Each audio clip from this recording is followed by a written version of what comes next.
We did it. We made it. Finally, a good James Bond movie. Hello everyone and welcome back to another episode of Franchise Spotlight. In today's episode, we're going to be talking about 2006's Casino Royale, which was directed by Martin Campbell, starring none other than Daniel Craig. And I must say, it has been a long journey coming to this movie and coming to this moment. Like I've stated in previous Franchise Spotlight episodes, Daniel Craig is by far my favorite Bond, and I'm very excited. I recently just rewatched this for the first time in years, and I was not disappointed in the slightest. So let's go ahead and get this rolling, yeah?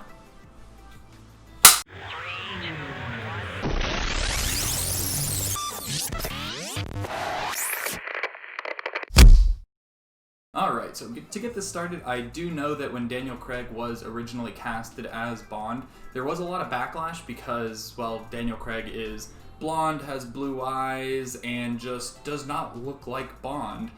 Typically, Bond has like the dark black slick hair, the dark eyes, but Daniel Craig is the complete opposite of that. And honestly, having watched all his movies, I can say he is definitely the best Bond by far, but that is, again, my opinion.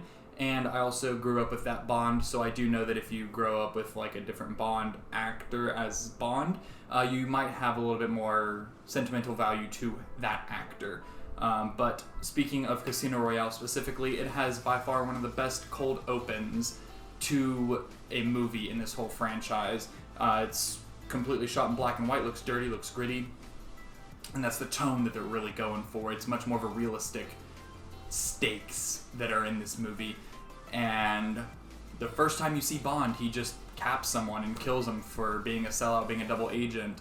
And this is really an origin story for Bond, because before he was in the MI6, but this first mission that he goes on instates him as a 00 agent, taking on the 007 persona. In previous films, we've seen like how the Russians are typically the bad guys, especially during like the 70s and 80s Bond era, because it was the height of the Cold War. Well, this movie, 2006, like the early 2000s, free running and parkour was pretty big in the mainstream.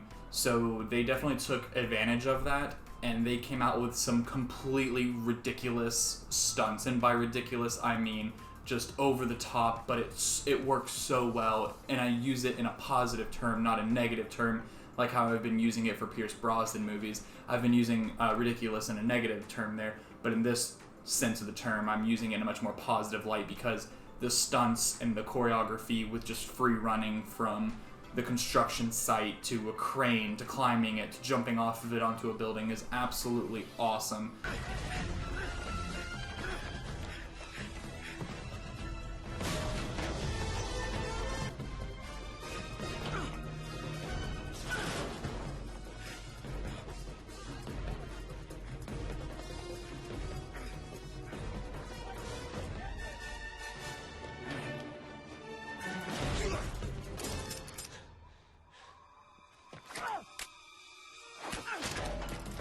And you can tell Bond really just does whatever he can to capture his guy, because he is, I can't remember the character's name, but he's chasing somebody through this construction site, does whatever he can to capture him, and essentially just destroys the whole construction site in order to get him. We do see Dame Judi Dench coming back as M, which I'm just naturally excited for, and she is starting to get a little bit more screen time, which I'm happy about. She got a little bit more screen time than the previous movie she was in, Die Another Day, with Pierce Brosnan, so they're making her character a lot more involved with the Bond franchise, which is only a plus in my eyes. And as opposed to previous Bond films, how there haven't really been a lot of action sequences, this movie is riddled with them. From beginning to end is basically just action scenes every 5 to 10 minutes, it feels like. Something I do like about this movie, how it builds tension. He is after the main villain, which is, again, is only a plus in my eyes. Mads Mikkelsen is Le Chiffre in this movie. And normally whenever they build tension in these Bond movies, it's typically through some sort of sneaky roundabout way where he's like spying on somebody. But in this movie, the tension is built around a poker game. Monsieur? 300 grand. 300,000. Call. And call.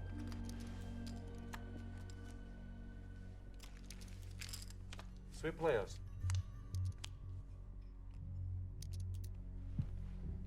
Check.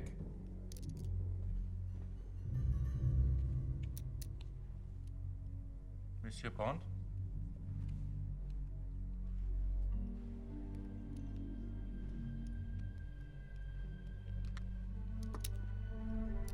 Bet 500,000.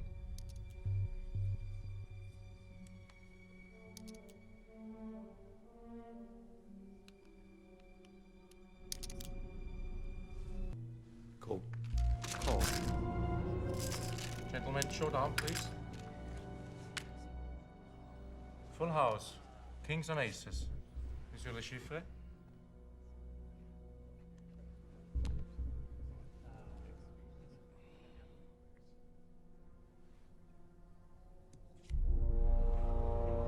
Oops.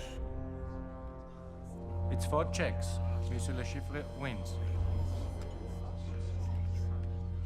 And it's just so fascinating to watch the tension build and rise throughout this poker game, especially to the point where Le Chiffre ends up poisoning Bond and really kills him because he can't get the defibrillator pack on. Ultimately, the Bond girl in this movie, Eva Green, saves him, and there starts to become a romantic interest in Eva Green's character from Bond.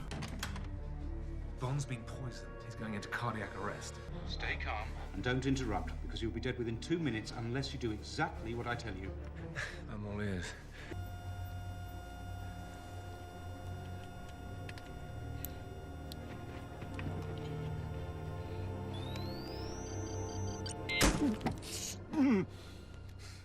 And that's really a first that we've seen in this franchise, Bond actually dying. Like, he's come close to death several times, and sometimes he just isn't even, in harm's way, it feels like. But this movie, Daniel Craig's first entry, and they just kill him. Yes, granted, only for like a minute or two, but still, they kill him. They get to the point they're like, hey, he is not invincible. He can die. He's a person just like you or me.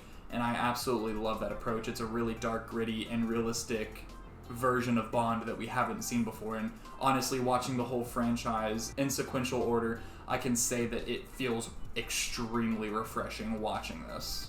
Something else I noticed about this movie is that Bond, specifically Daniel Craig, does not really have any one-liner quips that like previous Bonds have had. And when he does have quips, he usually fired it at Le Chiffre during the poker game. Like whenever he gets poisoned and comes back, he says, "Oh, that last hand nearly killed me." I'm sorry. That last hand nearly killed me. Because he knows Le Chiffre poisoned him and he's just like taking a jab at him. And it's not necessarily to be like on the nose. It feels like it's just more so like Bond, like, hey, I know what you're up to. I'm on to you, and don't think that you can like escape, Also, Felix Leiter is in this, and we previously saw him in Timothy Dalton's License to Kill. That was the last time we saw him, which after watching those movies, we know that Felix Leiter, which is a CIA operative, and Bond have this friendship together. This time he was played by Jeffrey Wright, which I think Jeffrey Wright did a knockout job with his performance in the little time that he had, clearly like setting the groundwork for their relationship and how they met. And I really liked that the filmmakers put Felix Leiter in this, because it's just like we know who that character is, and I appreciate that, especially after watching this franchise through. There's also a really graphic torture scene where Le Chiffre captures Bond and just absolutely just destroys his manhood, and it's a really uncomfortable scene to watch, but it further staples like, hey, this is like a realistic movie with realistic consequences, and Bond got captured and they tortured him, and we would not see this in any other installment in this franchise. And I really absolutely loved that they didn't really care about the consequences that may come out of it. They just wanted to tell their story in the way that they wanted to, and they did, and I applaud them for it, because this is just a new turn for Bond through and through. So as it's a first for Bond to die in this movie and then get resurrected, he also just quits. Like, he became 007 in this movie, got his 00 status, and then at the end of it he retires with Ava Green's character because he's just in love with her, and just sends M a resignation letter, and he's like, hey, look, I'm done. I'm retiring. Like, I did my tenure as Bond, and I'm done. And we haven't seen that either, where a character is just, or I'm sorry, where an actor is just in the movie, plays him for the first time, dies, and then quits right after. Obviously, there's more to the movie after that. And I also thought that was a really fascinating way to go about Bond, you know, him quitting over a girl, which, I mean, we haven't seen Bond in love since he got married with the George Lazenby on Her Majesty's Secret Service. So it was really nice to see Bond, like, try to settle down with a girl. Obviously, she ends up stabbing him in the back, which is very unfortunate because, you know, throughout this whole movie, I was just rooting for them to be together.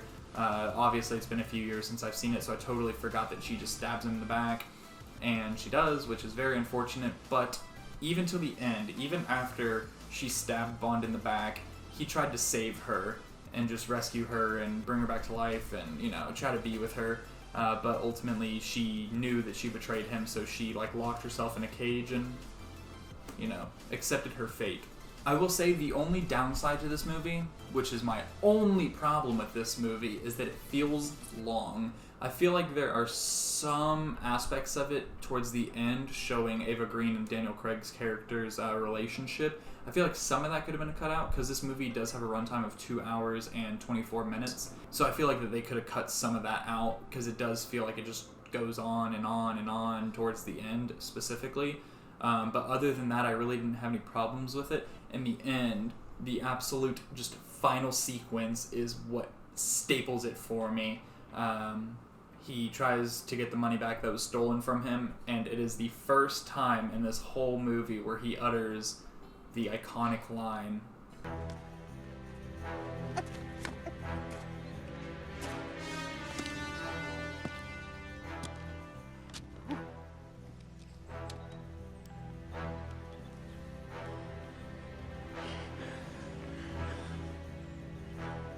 The name's Bond.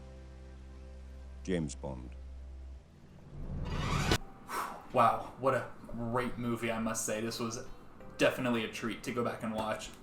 If you guys have not seen Casino Royale, I highly, highly, highly recommend you guys go check this out because it is definitely one of the best of the franchise, and you can take my word for it because I've seen most of the franchise. We still have a few movies to go, but I've seen pretty much the whole franchise, so please, please, please watch this movie wherever you can find it. But I'm going to go ahead and give this movie 4.5 stars. Thank you everyone for watching, and we'll see you next time.